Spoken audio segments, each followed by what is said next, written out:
Oh, they try to break us over, can't stop that dose of dough. Like, won't stop my, can't stop my, won't stop my dose of dough. Won't stop my, can't stop my, won't stop my dose of dough. I chill on cruise control till I can't take it anymore. They try to break us over, can't stop my dose of dough.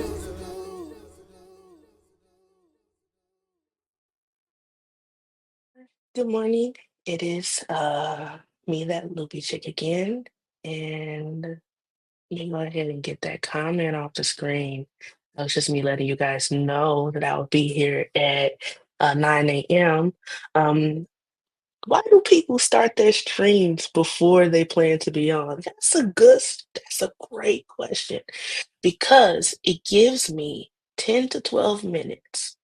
That playlist was about 12 minutes. Gives me 10 to 12 minutes to share it everywhere so that when I actually am here, people know. And take that comment there. But so I go live a little early, gives me time to do that.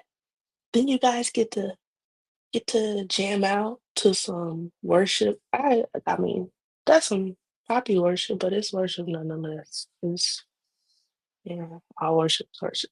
Okay. So what are we talking about today? Today we are talking about. I want y'all to see this side of my head. This is my good side. What's this my good side? Here. And today's show is about procrastination. Is procrastination a form of escapism? I don't know. I know, right? I like to remind everyone that I'm not a teacher. You're not a teacher? Nope. I have felt no calling to be a teacher at all. According to my mom, I have an apostolic uh destiny or whatever. And this is conjured upon my 12/12 birthday. My birthday is 12/12. 12 is the number of leadership. And then the year I was should I give all that information online? Probably should. But you can guess. Just know that across the board is 12. It all comes out to be 3/12s. And if you do the work to figure out what year I was born, kudos to you. Um, and it's weird to be born under all 12s and to have a insightful mother who is who took the time to educate herself on a lot of things. And that's all I have to say about that. Do I feel like I have an apostolic gift and I am born to lead? Personally, no, I don't see it. Don't know where she gets it from. But she sees it, but she's my mother. So why are we if I'm not a teacher, I don't feel like I'm a leader. Why am I here? That's really cool. That's a really cool question. I don't see anybody talking about escapism. And I know we all do it. I don't see anybody talking about how we're drowning ourselves in escapism. I'm not, yesterday I listened to the playback and I figured out that because I don't have a good enough mic yet, that when I whisper, you guys actually can't hear me. So I'll say that non-whispering voice. I know we do it. And so this is my personal journey a little bit, and also just relating with other people. Um, and then while I'm doing that, it helps build our FaithCon community. So, yay all around. Yay, yay.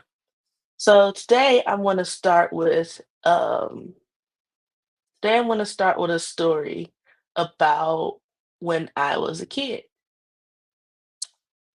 So, when I was a kid, TV was my biggest escape. But it's not hard to believe. It's like the main source of it's like the main source of escapism for like a lot of people. And so basically what I would do is I would lose myself for like hours. And if my mom bothered me, it would like snap. I would be in this like, you guys remember yesterday when I was talking about my Jesus bubble?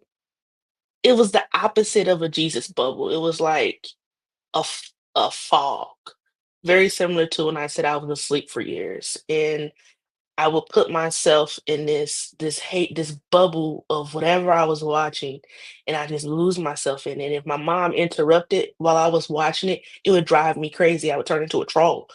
Don't interrupt my TV. And I would really turn into a troll. I'm not kidding. It was bad. My mom was like, she said the way it captivated you, she said it was like you were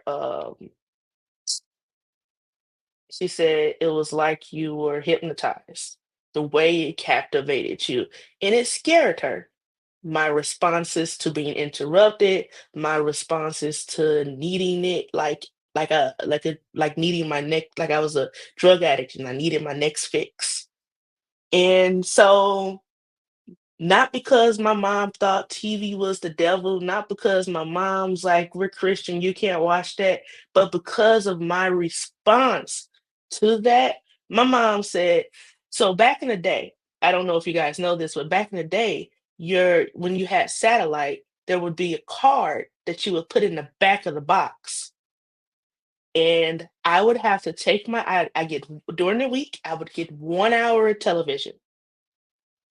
And after that hour of television, I would have to take my card out and give it back to my mom.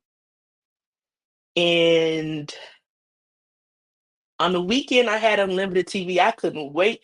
I could not wait till Friday afternoon after school. I would be thinking about it at school. I'm gonna get my card. I'm gonna get my satellite card and put it in my box and watch my satellite TV.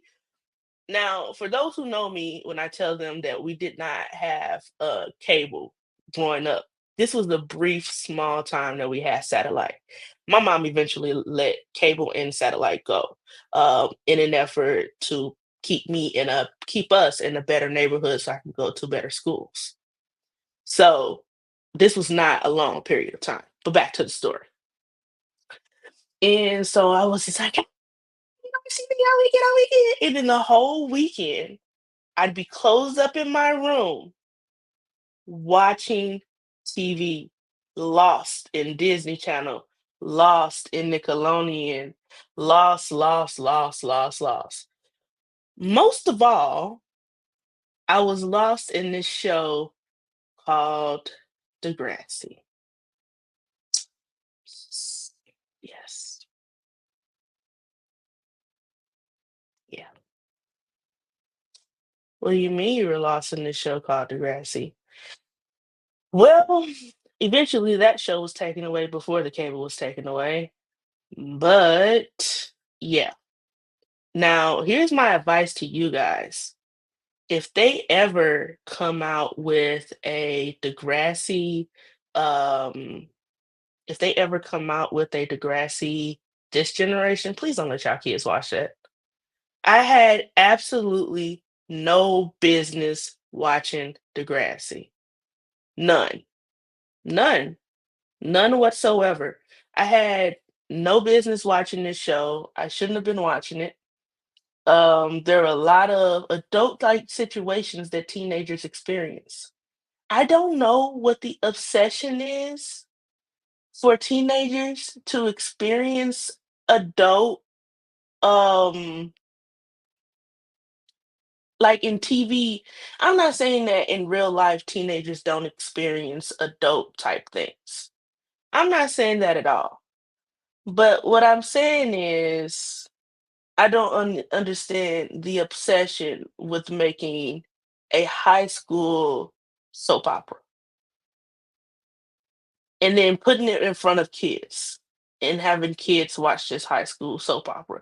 Now, admittedly, I will say that it was more like they started in middle school. So it was really a middle school soap opera. This is a picture later. But I would lose myself in these stories. And I didn't have a lot of friends because I watched TV all the time on the weekend and didn't talk to people very much. But I would just I would duplicate some things from this show. I would see it and then I knew that if my mom knew all the details of this show, I might not be able to watch it. So I didn't talk about it very much.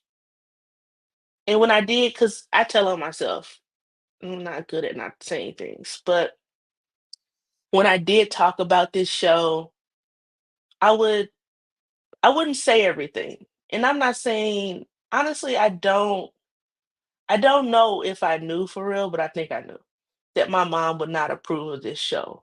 And then my pastor caught his daughter watching the show. And but see, I would go on this channel called Teen Nick, and that's where everything was. And I was about 10, so there we are. And Teen Nick and Nickelodeon and Disney Channel.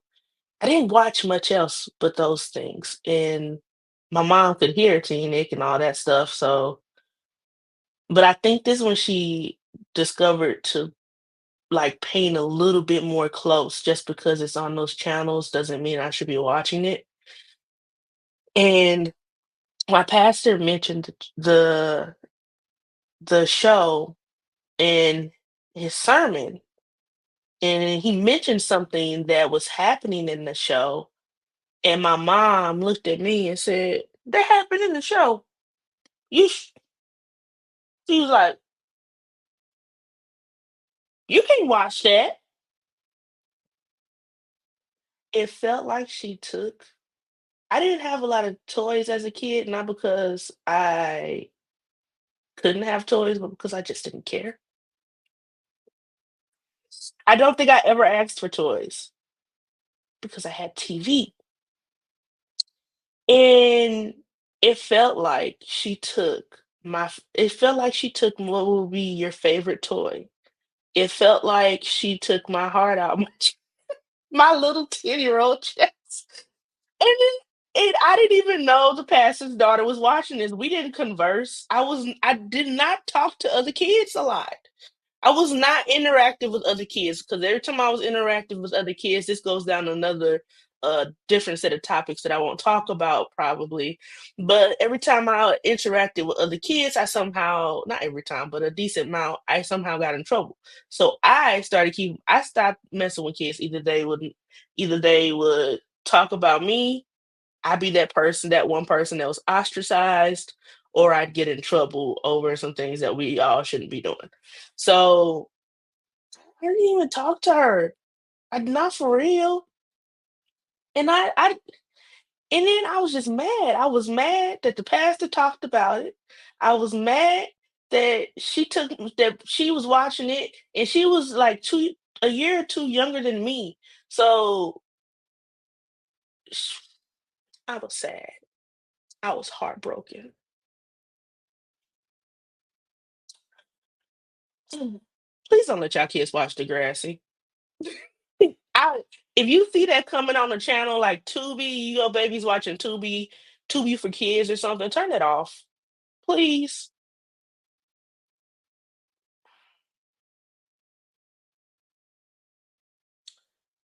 All right. So yeah, that's the story time. And y'all gonna hear a lot of y'all this y'all gonna hear a lot of basically y'all gonna hear a lot of mama said today. Why are we gonna hear a lot of mama said? Well, me and my mom have discussions about things that I read in the Bible, and she gives me insight because my mom is a natural born teacher. Yay! Isn't it awesome when our parents are teachers? The hard part about my mom being a teacher is I still have to do my own work because it's so easy when your parent is a teacher to just let them just cipher off of their relationship with God. Because in most cases, they're really passionate and it's easier to cipher than it is to build your own relationship. And I think that's part of what took me so long to build my own relationship is because it's just easier to cipher off my mom's. But also the beauty of that is she embraces other teachers as well as she does a lot of learning and researching herself. And so when I'm doing my own thing, after I do my own thing, I then go to her and ask for her insight. And sometimes I'm wrong. And then she'll point out in the scripture how I'm wrong. And then I go, oh. And then she'll open my eyes to the time period and things like that. And it helps me learn about the Bible because my mommy's awesome. So today, y'all gonna hear if Mama said, I might play that right before I say it too. In fact, we're gonna do it. Mama said, All right. Mama said, Okay. So, did y'all know that? I'm not gonna tell y'all what happened. So, when I talked to my mom about procrastination, and I was like, well, it just hit me, and I was like, I wanted to talk about. And it was like I asked myself this question, and I said, is procrastination a form of escapism? Well, to me, it feels like it is. Why does it feel like it is? Well, to me, procrastination feels like a form of escapism because when I'm procrastinating, doing something productive, chances are I'm doing something unproductive, like watching TV, playing video games, reading non-fiction books. No, no, fiction books. I mean, reading fiction books. So that's why I feel like my form of procrastination is a form of escapism. Um, or I use escapism to help me procrastinate. Now, what I will say is what, Mama said, yeah, sorry. So what Mama said, is um she said that yes, I got notes, y'all. You know, when my mama speak, take notes. That's it. That's it. Y'all gonna see her on Saturday. She's gonna be on our Saturday show this week. Um, so I was reading Hebrew chapter 12. So actually, what I did was my mom says when I'm looking to read about something in the Bible, Google it. Look. Mama said, Google it, and then it'll lead me to some scriptures. If I don't have anyone to talk to at the time. And so I tried that out and it did, but then I like a little bit of more confirmation and understanding of how it pertains to why I Googled. And so when I asked her, well, one of the things that popped up and spoke to me a little bit was Hebrews chapter 12, verse 11. No discipline seems pleasant at the time, but painful. Excuse me. No discipline seems pleasant at the time, but painful later on. However, it produces a harvest of righteousness and peace for those who have been trained by it. And I was like, so I'm gonna read the whole chapter. So then I went back to chapter 12, verse 1, and read down from 12, verse 1 to the end of the chapter. I thought about whether or not I was going to read that whole thing here, and I decided not to do that because it's pretty long, and honestly, I don't have a lot of people here with me right now. So for me to take the time to read out, it's not pretty long, but it's a chapter, take about 5 minutes or so to read down. And because I don't have people here to give feedback on whether or not they want to hear me read Hebrews chapter 12 for 5 minutes, I chose not to do that. But I do advise that you do your own due diligence and go read Hebrews chapter 12 to get a little bit more reference. And I'll go up, man, I might end up reading it because I'm going to go up to Hebrew. I'm going to go to Bible Gateway because you guys know I love Bible Gateway. We talked about it yesterday. Yes, we did. A little sidetracked because ooh shiny. What is the verse of the day? Matthew 5:11 through 12. Blessed are you when people, we don't figure it. How do you say this word? Yeah, I thought that was it. Blessed are you when people revile you and persecute you and say all kinds of evil things against you falsely on my account. Be glad and supremely joyful, for your reward in heaven is great. For in this same way, people persecuted the prophets who were before you. Hmm. I love the Amplified. I really do. However, what I don't understand about the Amplified is why it puts things in parentheses that don't need to be there sometimes. So I really don't get why it does that, but I don't think I'm supposed to hyper focus on that. So moving forward, excuse me, we are going to go to Hebrews. Okay,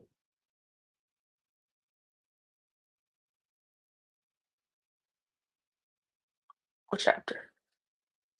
Okay, so if you read the whole thing, and I guess I'll read the whole thing because I gotta read the whole thing for you to get the grasp of what we talked about and what. Mama said, So, oh, so let's start again. Jesus the example. Therefore, since we are surrounded by a great cloud, because I'm reading this, I'm like, this don't sound familiar to what I read yesterday. It really don't. I was like, this is really different. Okay. Therefore, since we are surrounded by so great a cloud, witnesses testify to the truth of absolute faithfulness, stripping off every unnecessary weight in the sin which so easily and cleverly entangles us. Let us run with endurance and active persistence the race that is set before us. Focusing our eyes on Jesus, who is the author and perfecter of faith, the first incentive for our belief, and the one who brings our faith to maturity, who, for the joy of accomplishing the goal set before him, endured the cross, disregarding the shame, and sat down at the right hand of the throne of God, revealing his deity. Deity, I've never been able to say that right. His the authority and completion of his work. Now I got you guys are wondering, how come you're reading through this better than you read through the other one? Because I read this out loud yesterday. I practiced. That's why I was confused and messed it up on Hebrews 1. Anyway, just consider and meditate on him who endured from sinners such bitter hostility against himself. Consider it all in comparison with your trials, so that you will not grow weary and lose a heart. A father's discipline. You have not yet struggled to the point of shedding blood in your striving against sin, and you have forgotten the divine word of encouragement which is addressed to you as sons. And here's where I really knew that I was in the wrong place. These weren't matching up, and I was like, "It's not matching up." This part right here, the where it pulls all of this, it wasn't saying that, and that's what was really confusing me. Anyway, forgotten the divine word of encouragement which is addressed to you as sons. My sons, do not make light of discipline of the Lord, and do not lose heart and give up when you are corrected by him. For the Lord disciplines and corrects those whom he loves, and he punishes every son whom he receives and welcomes to his heart. And I planned on stopping here. And that's why, again, I was really confused because I planned on stopping here and I thought it was really funny because I watched a clip by Jackie Hill Perry, and so me looking up procrastination, and then after I looked up procrastination, it led me to a few verses, and then the one that stood out to me was the one that I read to you guys before, and that was Hebrews 12:11. No discipline seems pleasant at the time, but painful. Later on, however, it produces a harvest of righteousness and peace for those who have been trained by it. So I I was like, "Huh, that stands out." And I don't know if it's because I had watched the clip or what, but then when I went to read the whole chapter, it was exactly what she was talking about, um, when she was talking about discipline and, how they discipline their kids and God disciplines us. And, yeah, I thought that was hilarious because I was like, "Huh, around the back right back here." Anyway, you must submit to correction for the purpose of discipline. God is dealing with you as with sons. For what son is there whom his father does not discipline? Now, if you are exempt from correction and without discipline, in which all of God's children share, then you are illegitimate children and not sons at all. Moreover, we have had earthly fathers who had disciplined us and who submitted and respected them for training us, who we submitted and respected them for training us. Shall we not much more willingly submit to Father of the spirits, or sorry, to the Father of spirits? And that's very different. So what I said the first time, very different than what I said the second time. So I'll say it again. Shall we not much more willingly submit to the Father of spirits and live by learning from his discipline? For our earthly fathers disciplined us for only a short time, as seemed best to them. But he disciplines us for our good, so that we may share his holiness. For the time being, no discipline brings joy, but seems sad and painful. Yet to those who have been trained by it afterward, it yields the peaceful fruit of righteousness, right standing with God, in a lifestyle and attitude that seeks conformity to God's will and purpose. So then, strengthen hands that are weak and knees that tremble. Cut through and make smooth, straight paths for your feet that are safe, and go into the right direction so that the leg which is lame may not be put out of joint, but rather may be healed. Continually pursue peace with everyone and sanctification, without which no one will ever see the Lord. See to it that no one falls short of God's grace, that no root of resentment springs up and causes trouble, and by it many be defiled. And to see to it that no one is immoral or godless, like Esau. I believe that's how he said it, dude. Who sold his own birthright for a single meal. For you know that later on, when he wanted to regain his title, his inheritance of the blessing, he was rejected, for he found no opportunity for repentance. There was no way to repair what he had done, no chance to recall the choice he had made, even though he sought it with bitter tears. And I will say this, I will definitely say that Mama said, a lot. Like, she told this story to me a lot. Mama said, Yeah, she would go into she would I forget how she would use it sometimes. I forget how and she's like, "You so in the wrong place." Yeah, I said, "You in the wrong place." And she laughing at me. But I don't know what I would be doing, but she would be like, don't end up like that dude that gave away his blessing for some food. I would be like, why we why? Why is that always where you go? My mom will go to the extremes. And the reason why my mom will go to the extremes is because you can't control your consequences. So because you can't control your consequences, my mom thought in the extreme. So in the inability to control the consequences, my mom would, because you have an inability to control consequences, my mom would go to the extreme. That's it. And that's all. That's I don't know what else to say about that because that she Mom, just mom said, and then I'll be like, okay, well, we're doing that today. So going into the contrast of I don't know how to say some of these names, y'all, because I read in my head and then so I'm just gonna we're gonna listen to it. Sinai. Oh, that's how I said it too. Sinai. Okay. And then I think this one's gonna be Zion, but let's see what it say.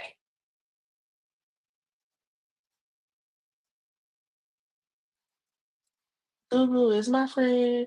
Is he your friend too? No, no. Oh, we go. There we go. Zion. Okay. I thought so. And just because of context of where it is, I just thought Sinai and Zion. So, for you have not come as did the Israelites in the wilderness to a mountain that can be touched, into a blazing fire, into gloom. Excuse me. We're starting at verse 18 or in chapter 12 of Hebrew.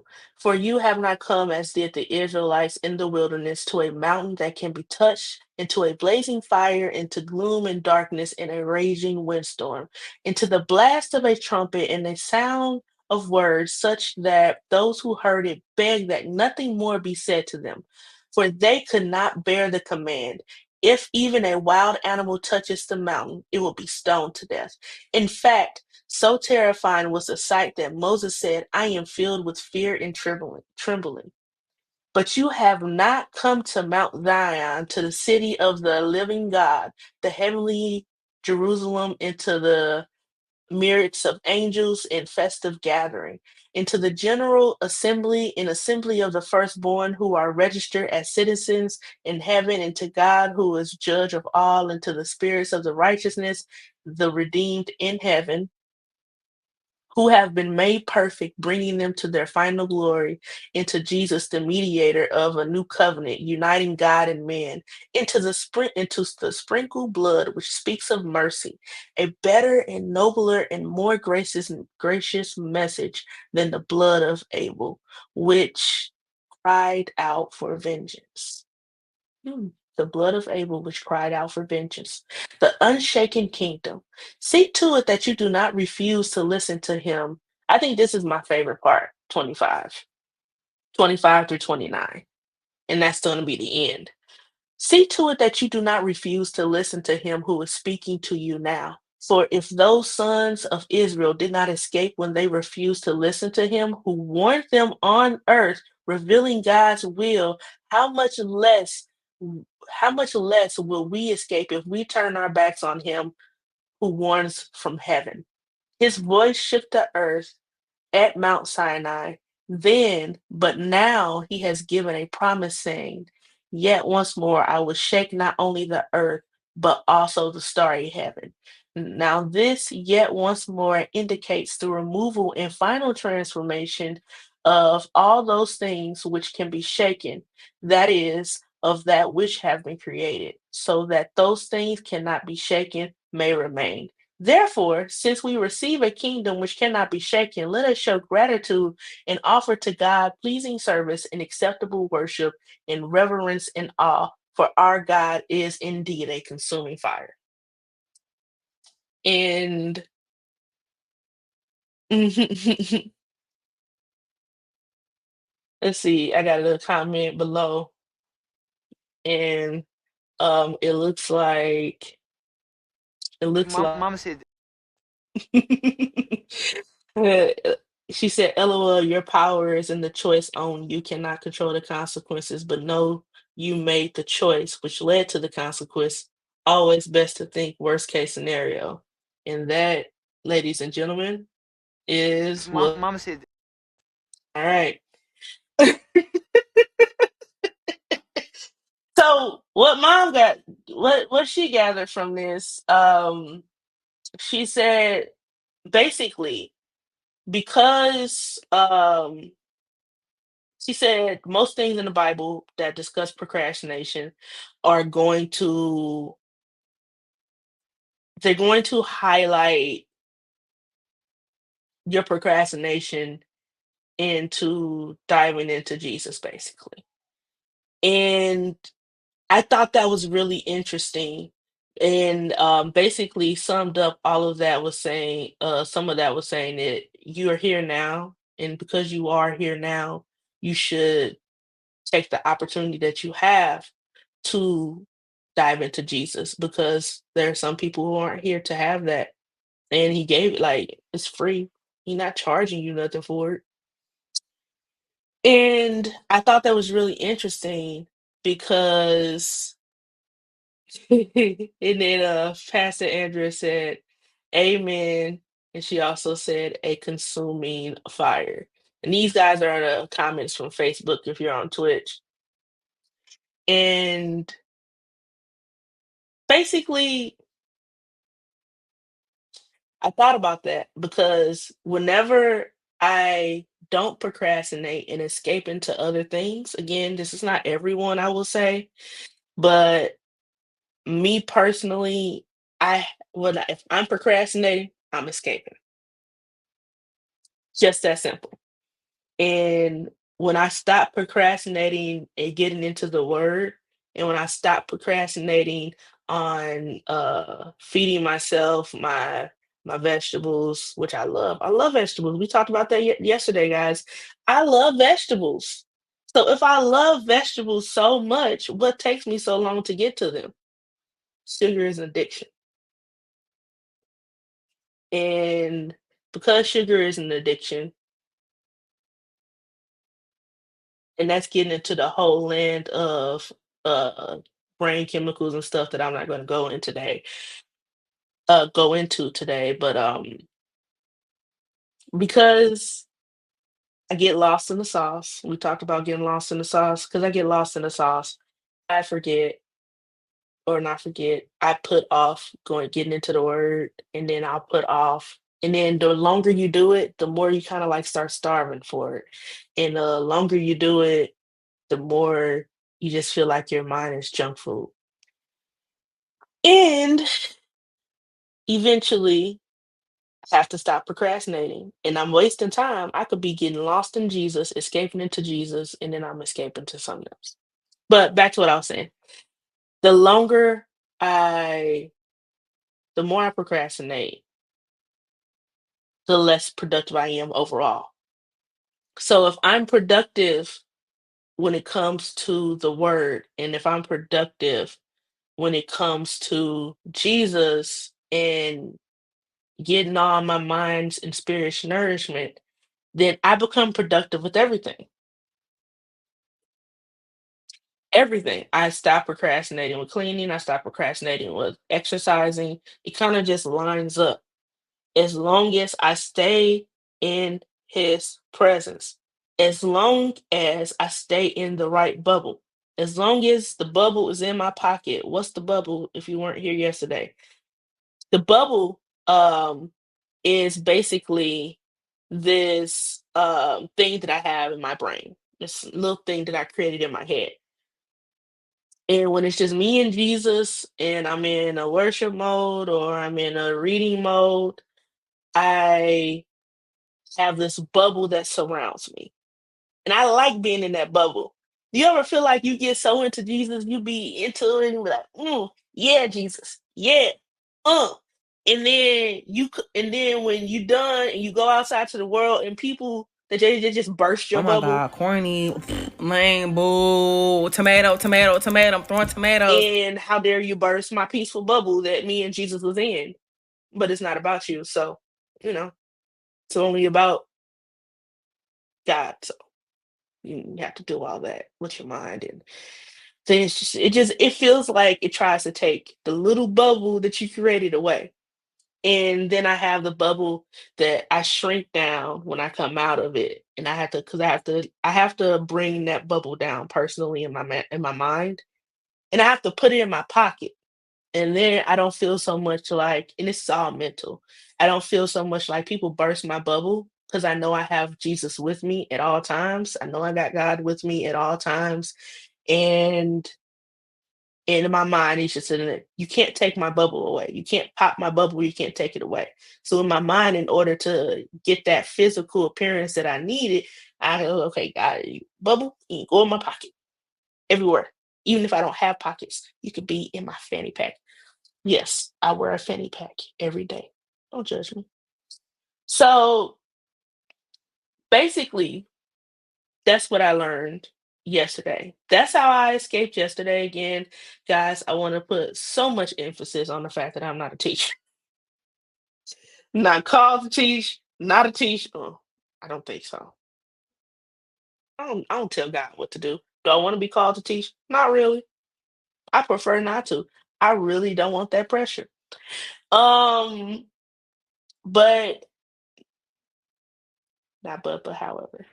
However, this is what I came up with because I feel like nobody is talking about how we escape outside of Christ. And it's really important that we identify our escapism so that we know when we're doing it. Because if I know when I'm doing it, and even my mom will sometimes call me out on it. Yeah, yeah, yeah, I know. Yeah, I'm a little. Mama said, She'll call me out on it, and I'll be like, "Oh, yeah, I am escaping." So, it's just very important that we know when we're escaping, And and knowing is half the battle. because when you know, knowing is only half the battle, it's the action afterwards. So if I know I'm escaping, then I know that, okay, there's a time limit I need to put on this.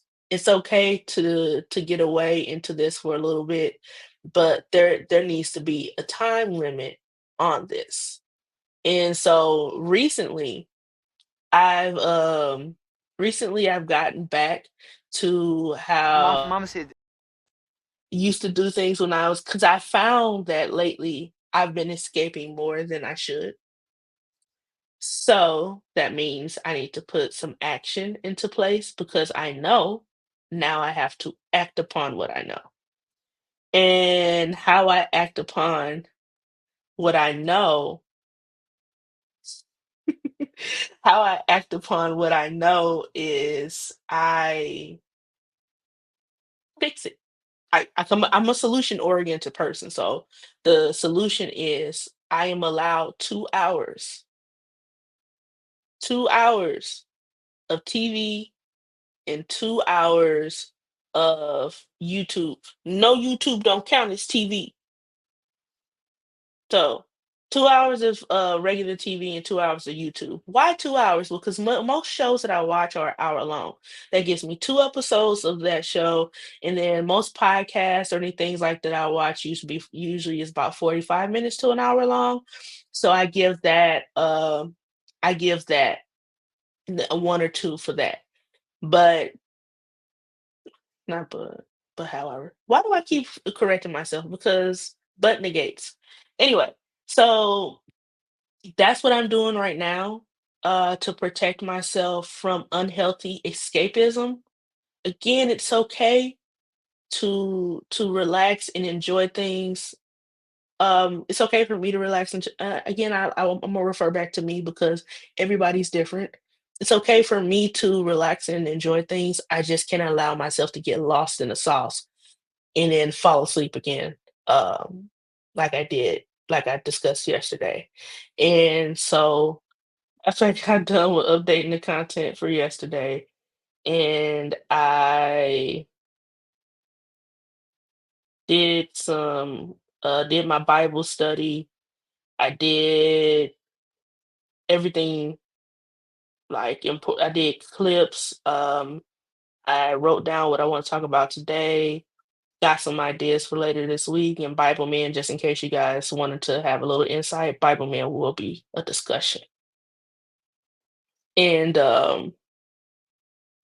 yeah, so I'm able to what I am waiting for and what I'm interested in, and maybe this is bad on my part, is I'm waiting for more media that's faith based.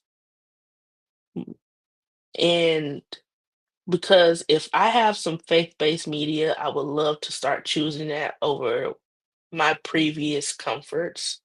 And to me, I feel like those will be harder to get lost in.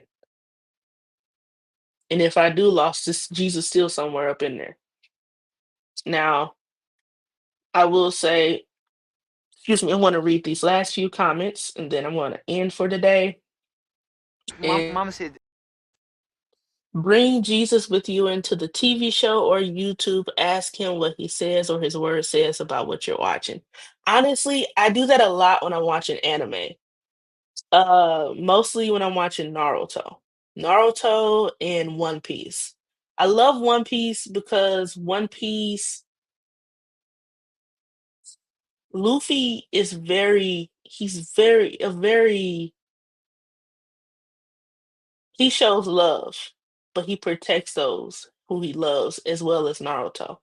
So the really cool scenario about Naruto is such a special person or special character because those people in that village treated him like they hated his existence.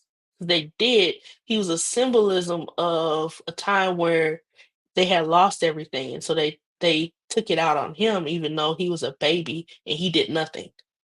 They just put something inside of him, and he didn't ask for that either. And Naruto could have been like he was angry, but he could have done so many. He could have really turned on the village, and he never did that. He protected the village. He loved the village, and by the time he was done, they loved him too. But he had to work for that love. But yeah, it's just and Naruto had so many enemies where yes, he would fight when he had to, but he had a lot of enemies that he brought to his side or he stopped in their tracks simply by just showing them love. And I think that's pretty cool. And then somebody said they like my glasses. I like my glasses too. Thank you so much. Mm, all right. So I will not pray us out, but I will do a song. Okay. Book one, the righteous and the wicked contrasted. Blessed is the man who does not walk in the counsel of the wicked, nor stand in the path of sinners, nor sit in the seat of scoffers, but his delight in the law of the Lord, and on his law he meditates day and night. And he will be like a tree firmly planted and fed by streams of water, which yield its fruit in its season. Its leaf does not wither, and in whatever he does, he prospers. The wicked are not so, but they are like the chaff which the wind blows away. Therefore the wicked will not stand unpunished in judgment, for excuse me, nor sinners in the assembly of the righteous. For the Lord knows and fully approves the way of the righteous, but the way of the wicked shall perish. And that's what we're gonna end on tonight. Tonight. It's not nighttime. It's morning. I'm sorry. And then, of course, she she had to put something in there. Mama said Yes to Psalms 1. I don't know, y'all. I'm gonna go drink some water. I still ain't ate yet. We're gonna blame it on the lack of food and nourishment, and I can't eat till 12, so here we are. Anyway, it's been awesome. Tomorrow at 9 a.m. same time, and tomorrow I can already tell you tomorrow's discussion. Tomorrow we will be discussing, are vices a healthy form of escapism? And yeah, Try to break the soul. unless God changes my Can't stop mind, my 'cause that's what we're talking dose-a-dose. about tomorrow.